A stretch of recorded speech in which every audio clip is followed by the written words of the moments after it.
আমি আমিরুল ইসলাম, খুলনার নড়াইল থেকে বলছি। 2019 সালের ঘটনা। আমি অনার্স সেকেন্ড ইয়ারে পড়ি। পারিবারিক সমস্যার কারণে ওই সময়ে আমি ছুটি নিয়ে বাড়ি আসি। ভেবেছিলাম ঝামেলা শেষ হলে তার পরদিনই ফিরে আসব, কিন্তু এর মধ্যেই আমার ছোটবেলার বন্ধু বেলাল জানায় 6 কিলোমিটার দূরে একটা ব্যান্ড মিউজিকের আয়োজন করা হয়েছে। ভাবলাম এতদিন পর এসেছি, বন্ধুর সাথে ঘুরে আসি। তো আমরা খাওয়া দাওয়া করে বাইক নিয়ে বের হলাম। বেলাল আর সিদ্দিককে বাইকে চড়িয়ে অনুষ্ঠানে গেলাম। বলে রাখা ভালো, আমাদের গ্রামের প্রায় 2 কিলোমিটার দূরে একটা শ্মশান আছে। তবে ওটার সামনে দিয়ে যাওয়ার সময় খারাপ বা অন্যরকম কিছুই ফিল করিনি। রাত পর্যন্ত অনুষ্ঠান দেখলাম। সিদ্দিক ঘড়িতে দেখে 1:30 বাজে। তখন আমরা বাইক নিয়ে বেরিয়ে পড়লাম। এই সময় হঠাৎ মনে হলো বাইকটা স্লো হয়ে যাচ্ছে। একটা সময় বাইকটা বন্ধ হয়ে গেল। দেখতে পেলাম আমরা শ্মশানের ঠিক সামনেই আছি। আমি অবাক হলাম, কিন্তু সিদ্দিক ভয় পেল। এই সময় মনে হলো চারপাশে কোথাও আগুন জ্বলছে। আগুন জ্বললে যেমন গরম লাগে তেমন লাগলো, কিন্তু চারপাশে এমন কিছুই নেই। বুঝলাম কিছু একটা সমস্যা আছে কোথাও। একটু পরেই শ্মশানের ভেতর থেকে কিছু কথাবার্তা শুনতে পেলাম। শুধু কথা বললে ভুল হবে, মনে হচ্ছিল কেউ একজন কাঁদছে। প্রথমে ভাবলাম কারো আত্মীয় হয়তো মারা গেছে। বেলাল কি ভেবে আমাকে বলল, চল দোস্ত, গিয়ে দেখে আসি কে মারা গেল। সিদ্দিক বলল, ভাইয়া থাক, যাওয়ার দরকার নাই, বাইক ঠেলে বাড়ি চলে যাই। আমরা ওকে বললাম যে ভয় পাস কেন। তারপর ওকে সাহস দিয়ে 3 জন ভেতরে ঢুকলাম। দেখতে পেলাম কয়েকজন লোক মরা পোড়ানোর ব্যবস্থা করছে। 2 জন মহিলা পাশে দাঁড়িয়ে কাঁদছে। ওদের কাউকে আগে দেখিনি গ্রামে, তবে মাথায় তখন একদমই আসেনি যে এই রাতের বেলা কে মরা পোড়াতে আসে। হঠাৎ তাকিয়ে থাকতে থাকতে খেয়াল করলাম লোকগুলো আমাদের দিকে আঙুল দেখিয়ে কি যেন ইশারা করছে। পেছনে বেলাল আর সিদ্দিকের দিকে তাকাতে গিয়ে দেখি আমার পেছনে কেউ নেই। তারপর সামনে তাকিয়ে দেখি সামনেও কেউ নেই। পুরো শ্মশানে আমি একা। সামনে খাটিয়ায় খালি লাশটা শুয়ে আছে।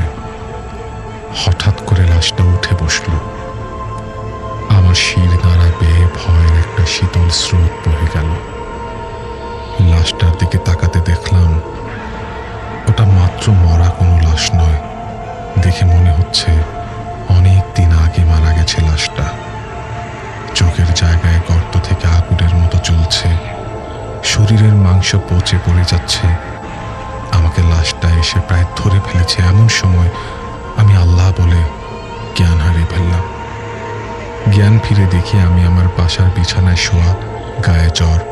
আমার পাশে আমার 2 বন্ধু আর বাবা মা আত্মীয়রা দাঁড়িয়ে আছে।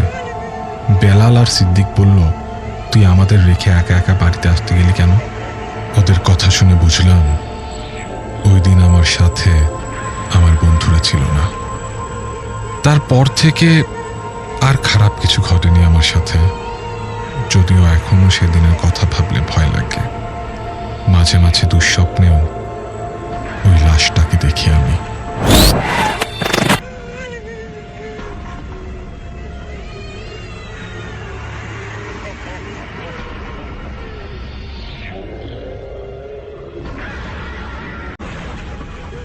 ঘটনাটি শুনে অনেকের মনে হতে পারে যে এটা হয়তো বা কোনো একটা গল্প উপন্যাসের মতো একটা ঘটনা। আর অনেকের মনেই একটা প্রশ্ন জাগতে পারে যে যে সকল প্রেতাত্মা বা যে সকল জিন বা আমরা যাই বলে থাকি না কেন, সেই মানুষগুলো যখন পিছন দিক থেকে ডাকে বা বিভিন্ন ধরনের কথা বলে, আমরা বাঙালিরা বিশেষ করে আমরা জানি যে তাদের কি ভাষা আছে, তারা কি বাংলায় বলে নাকি হিন্দিতে বলে, উর্দুতে বলে নাকি কিভাবে বলে। আসলে তারা যেমন বিভিন্ন ধরনের বেশ ধারণ করতে পারে, বিভিন্ন রকম বেশ ধারণ করে আসতে পারে, তারা নিশ্চয়ই কোনো না কোনো ভাষা আয়ত্ত করে বা যেভাবে হোক আপনাকে দুর্বল করার জন্য বা আপনাকে ভয় দেখানোর জন্য, আপনাকে ক্ষতি করার জন্য যে কোনো একটা বেশ ধারণ করতে পারে, যে কোনো ভাষায় কথা বলতেই পারে।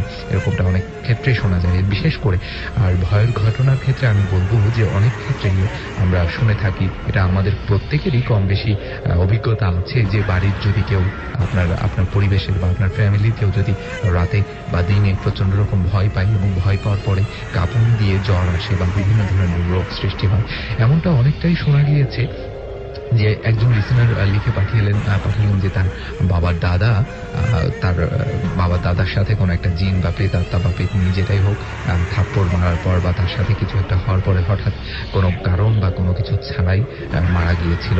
এরকমই হয় যে আসলে ভয় পাওয়ার পরে কোনো একটা কঠিন রোগে আক্রান্ত হয় বা কাঁপুনি দিয়ে প্রচন্ড রকম জ্বর আসে, গায়ের তাপমাত্রা অনেক বৃদ্ধি পেতে থাকে এবং একটা সময় তার জীবনের বিনাশ ঘটে বা জীবন শেষ হয়ে যায়, মৃত্যু বরণ করেন।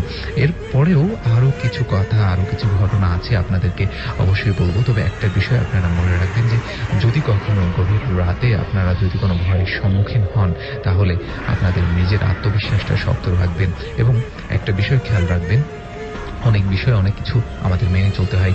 আর রাতে ঘুমের ঘোরে যে সকল শ্রোতা বন্ধুদের সাথে বোবার একটা ঘটনা ঘটেছে, বিশেষ করে বোবাই ধরা বলে থাকি আঞ্চলিক ভাষায় বা সকল ক্ষেত্রেই আমরা বাঙালি হিসেবে বোবাই ধরা বলে থাকি।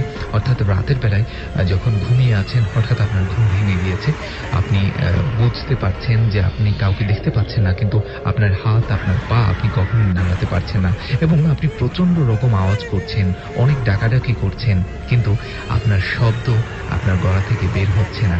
তখন এরকমটা ঘটনা কিন্তু অনেকেই এরকমটা ঘটনার সম্মুখীন হয়েছে। শুধুমাত্র তাই নয়, বিভিন্ন ধরনের হাফিজি মাদ্রাসা বলে থাকে, সেই মাদ্রাসার যে সকল কোচি ছাত্ররা থাকে যারা শিক্ষা গ্রহণ করে, তাদের সাথেও কিন্তু একটা পর্যায়ে যে একটা সময়ে যে বিভিন্ন ধরনের অস্বাভাবিক ঘটনা ঘটতে থাকে এবং অনেকেই অনেক ধরনের বিপদের সম্মুখীন হয়েছে, অনেকে মাদ্রাসা ছেড়ে চলে এসেছে। এরকমটা অনেক ক্ষেত্রেই ঘটেছে এবং অনেক ক্ষেত্রে আমরা জেনে থাকি গ্রাম অঞ্চলে যেই ফাঁকা জায়গায় যে শ্মশানগুলো থেকে থাকে এবং যেখানে মানুষ আত্মহত্যা করে, গলায় দড়ি দিয়ে হোক বা বিষ খেয়ে হোক বা যেই ঘরে আত্মহত্যা করে, সেই ঘরেও কিন্তু অনেক রহস্যজনক এবং অনেক আধ্যাত্মিক এবং অলৌকিক কিছু ঘটনা ঘটতে থাকে।